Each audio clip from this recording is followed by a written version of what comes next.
pourquoi avoir accepté l'invitation du manuscrit à participer Parce au que jury? ça fait 7 ans que je peux pas m'échapper. La fidélité. Oui, puis la pression de Martine de Malève. Voilà, on résiste pas à C'est Martine. légendaire. Donc, une fois de plus. D'accord. Et donc, quels ont été vos critères de sélection à la fois en tant que journaliste et simple lecteur? En tant que journaliste, aucun, mais en tant que simple lecteur, c'est des livres qui m'ont plu et puis ceux qui m'ont pas plu. Donc, il se trouve que cette année, il y a un livre qui m'a beaucoup plu, donc Alors, c'est lequel? Logan Rock. Logan Rock. Très bien, c'est vraiment formidable. D'accord. Vous pouvez en parler un petit peu de qu'est-ce qui a motivé en fait ce choix? D'abord, c'est formidablement bien écrit. C'est très très bien écrit, ce qui n'est pas toujours le cas des premiers romans. C'est très maîtrisé. C'est une belle histoire générale.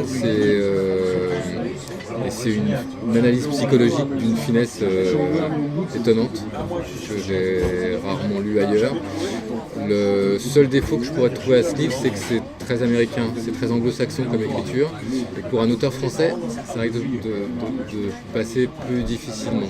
Il y a un travail sur le processus créatif, sur la peinture, sur la manière dont des créateurs, des artistes travaillent ensemble, pourquoi ils travaillent ensemble, sur la trahison. Enfin, voilà, il y a énormément de choses et c'est surtout formidablement maîtrisé. Pour un premier livre, c'est très, très, très surprenant. Et pour le prix du roman? Et pour le prix du roman, alors j'ai oublié son nom. Dominique Rissoulis? Voilà, Dominique Rissoulis. C'est une jolie histoire courte, très solaire, très naturaliste, pleine d'émotions. Voilà, moi j'aime bien, c'est un thème qui me touche en plus, comment naissent les sentiments et comment ils meurent, comment est-ce que des personnages s'attachent et puis se détachent. Voilà, et puis il y a une écriture assez en phase avec le thème, donc c'est joli et voilà, moi j'avais déjà vu l'an dernier sur son premier livre et qu'on retrouve ici. Il y a une finesse d'écriture et d'analyse des sentiments qui passe d'un roman à l'autre, qui est très intéressant. D'accord. Et donc dernière question, les éditions Le Manuscrit est une maison d'édition en ligne. Donc quel regard portez-vous sur les lignes qui unissent désormais le livre et Internet?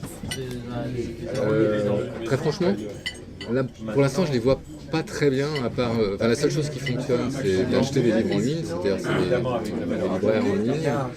Le rapport entre Internet et la lecture et la littérature aujourd'hui me paraît très lointain. Alors là, on est sur le manuscrit est entre le libraire en ligne, l'éditeur en ligne, donc il y a un processus intéressant. Je ne suis pas certain qu'on ait encore trouvé le sésame, la recette magique qui fait que la littérature va fonctionner avec Internet. Alors Manuscrit va sûrement, mais bon, voilà, c'est pas encore tout à fait ça. Manuscrit fait de la littérature à l'ancienne en utilisant Internet comme à la fois un outil de promotion et un outil de piège à hauteur.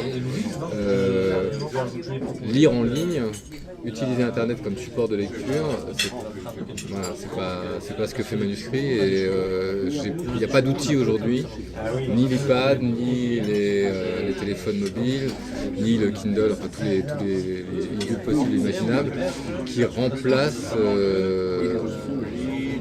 des feuilles de papier reliées ensemble et qu'on peut emmener partout à la plage, dans le métro. Alors je sais que Manuscrit travaille, mais voilà, c'est plus une méthode d'édition que vraiment un rapport entre la littérature et Internet.